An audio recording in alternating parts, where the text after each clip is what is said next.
Do you feel that volunteering and playing a role with Family Promise has impacted you? Yes, I would say so.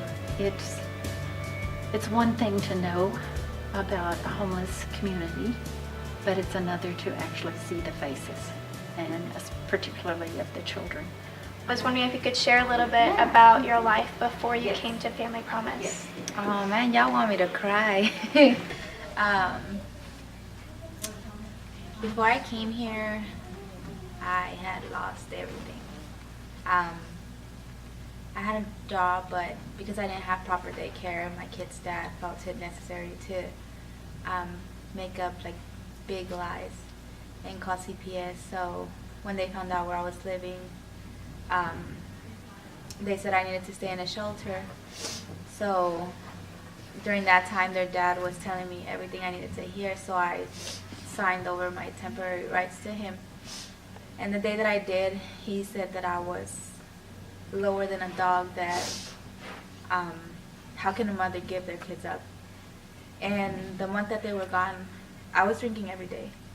Like, I thought, okay, I'm gonna get back on my feet while they're gone, and then I'm gonna get them back.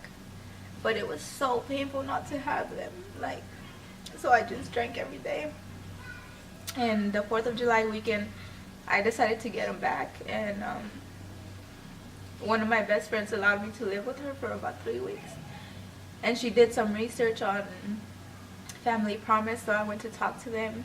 And I think my second interview, it was the same day that I got hired on my new job, that I got accepted into the program. And within 4 weeks that I was in the program, I was able to get my car. And now I'm looking for a place to live now. It's amazing. Well, what brought me to Lubbock was a drug addiction. I moved here to Lubbock to go to treatment last year, and I got clean and I got my kids back, and they moved back in with me here in Lubbock in May. And we had some unexpected things come up. My son got sick, I had to miss a lot of work, and I got behind. Yeah. And between late fees and, pretty much late fees, they just kicked my butt. And by the time I paid over $1,000 in late fees, and by the time rent came, I was too far behind. I couldn't pay that much, and so I had to move out. I moved around a lot. It was me and my son. I was working a couple part-time jobs at the time, and I was just back and forth staying with family and just wherever we really could be. And you said you were working multiple jobs? Yes. Was that difficult? A little bit, yes. When I first started Family Promise, I had about 2 jobs. During the middle of Family Promise, I had 3 jobs, and I was going to school.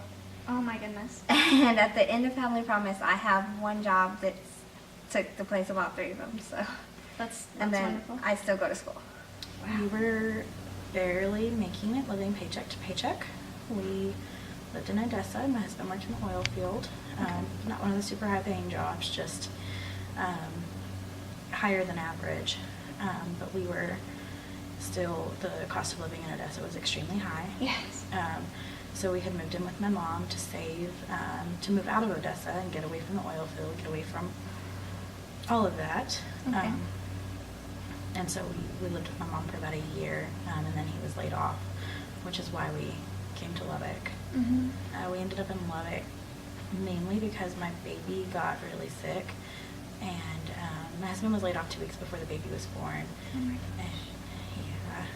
And when the baby was 2 weeks old, he got the flu, and he was life-flighted to Lubbock. He spent like a month in critical condition. And coming here, we came here with some savings, and the savings started they were being depleted really quickly on hotel while we were trying to find a place to live. Yeah. My husband was working 2 jobs while we were living in a hotel, and we found Family Promise, and that just really, it allowed us to get to a more secure place. So I've been there about 4 weeks, and I was really nervous because my kids, I feel like they've been through enough, and I didn't want to move my kids into a shelter, so So I was really nervous, but it wasn't like that. It was my first day. My son asked if he could stay there forever because he loved it so much.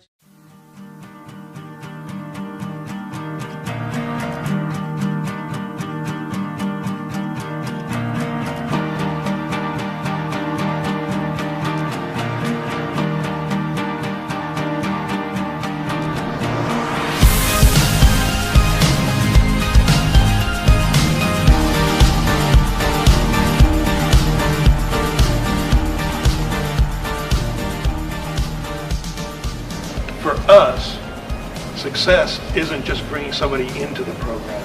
It's for when they graduate from the program and they live independently and they live self-sufficient lives without additional help.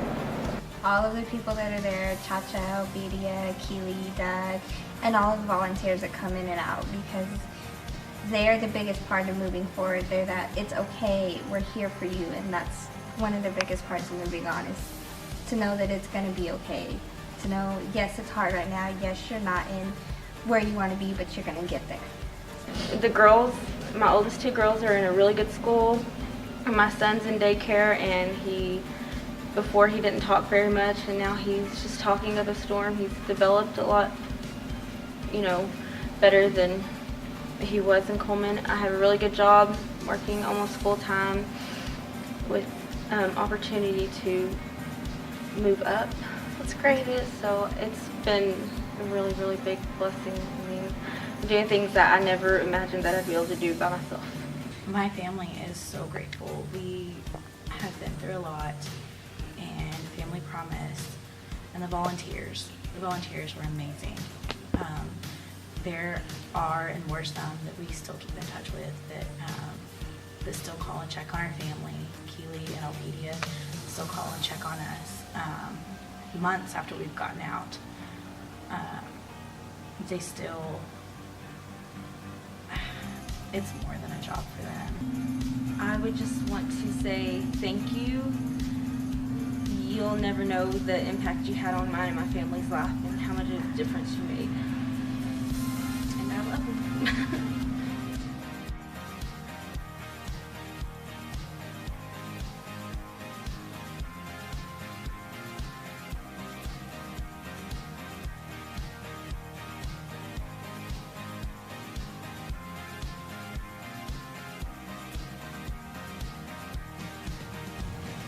I'd say all the volunteers are awesome.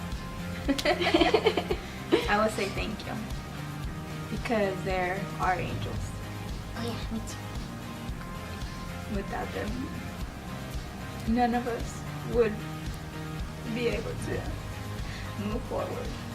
And we're so grateful for everything.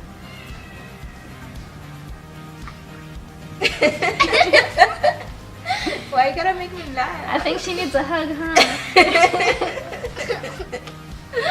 Mm-hmm.